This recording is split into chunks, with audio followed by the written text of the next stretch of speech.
ত্রিপুরা মধ্যশিক্ষা পর্ষদ পরিচালিত মাধ্যমিক ও উচ্চ মাধ্যমিকের পরীক্ষায় জনজাতি অংশের ছাত্রছাত্রীরা রোমান হরফে এবং বাংলা ভাষায় ককবরক ভাষায় পরীক্ষা দেবে। এর জন্য পর্ষদের সভাপতি বা অন্য কোনো আধিকারিক যদি বাধা দান করেন তাহলে তাদের বিরুদ্ধে উচ্চ আদালতে মামলা দায়ের করা হবে। এখানেই শেষ নয়, পর্ষদের সভাপতি যদি এ নিয়ে কোনো ধরনের বিপরীত সিদ্ধান্ত নেন তাহলে ওনার বিরুদ্ধেও পদক্ষেপ নেওয়া হবে।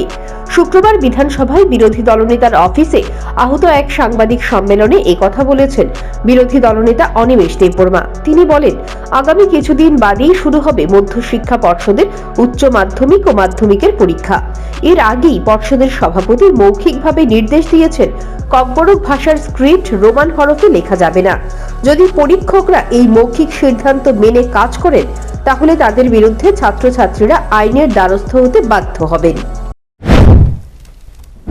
তারা কথা বলছেন, আমিও বলছি, বিকজ উই নো ককবরকের যে উচ্চারণ এবং তার বানান রোমান হরফে, এটা অধিকাংশ, আমি বলছি না 100% ককবরক রোমান স্ক্রিপ্টে লেখা যায়, বাট 95-96% শব্দ এটা রোমান স্ক্রিপ্টে লেখা যায়, যেটা বাংলায় সম্ভব। আপনি চার কি করে লিখবেন, লেখা যাবে। আই এম টেলিং যে পর্ষদের যিনি সভাপতি ডক্টর গণ চৌধুরী, উনি মৌখিকভাবে এভাবে অর্ডার না দিয়ে ইন রাইটিং, উনার যদি সাহস থাকে, let him come out with written order যে ককবরক রোমান স্ক্রিপ্টে লেখা যাবে। কি করছেন উনি?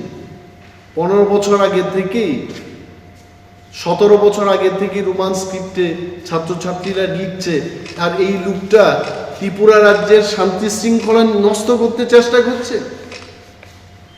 মানুষ ভাববে এই সভাপতি উনি সাম্প্রদায়িক মনোভাব নিয়ে এই টিবিএসসি সংস্থাটাকে কলুষিত করতে চেষ্টা করছে। সরকারের উচিত রাজ্যের আইন শৃঙ্খলা নষ্ট হওয়ার আগে, শান্তি সম্প্রীতি যেন সুস্থভাবে রক্ষা হয়, শান্তি সম্প্রীতি নষ্ট হওয়ার আগে এই লোকটাকে এই পোস্ট থেকে অব্যাহতি দেয়। সাংবাদিক সম্মেলনে বিরোধী দলনেতা অনিমেষ দেববর্মা বলেন, রাজ্যের জনজাতিদের প্রায় 40% ছেলে মেয়ে ককবরক ভাষায় পরীক্ষা দেবেন। এ নিয়ে আগে থেকেই বিরোধ সৃষ্টি হয়েছে।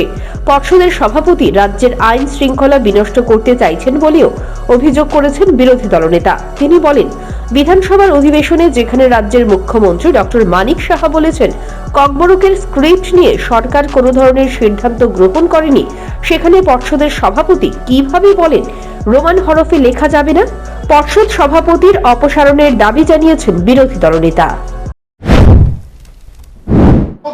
12 বছর আগে রোমান স্ক্রিপ্টে লিখেছে এবং স্ক্রিপ্টগুলো, আনসার স্ক্রিপ্টগুলো চেক করেছে। কারা করেছে? এখানকার শিক্ষক শিক্ষিকারাই করেছে।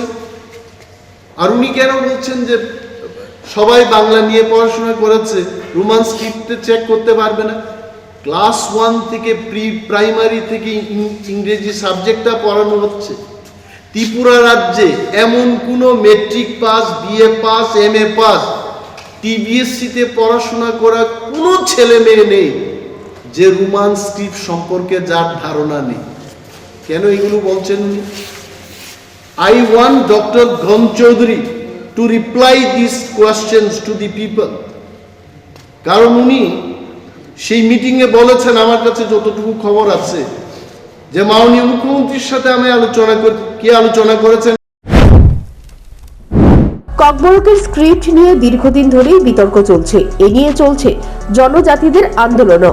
তবে বাংলা ভাষায় বা রোমান হরফে ককবরক ভাষা 100% নির্ভুলভাবে লেখা সম্ভব হচ্ছে না। এই পরিস্থিতিতে মধ্যশিক্ষা পর্ষদের পরীক্ষা নিয়ে পর্ষদ কর্তৃপক্ষ কী সিদ্ধান্ত গ্রহণ করে সেটাই দেখার। Bureau report, news prime Tripura.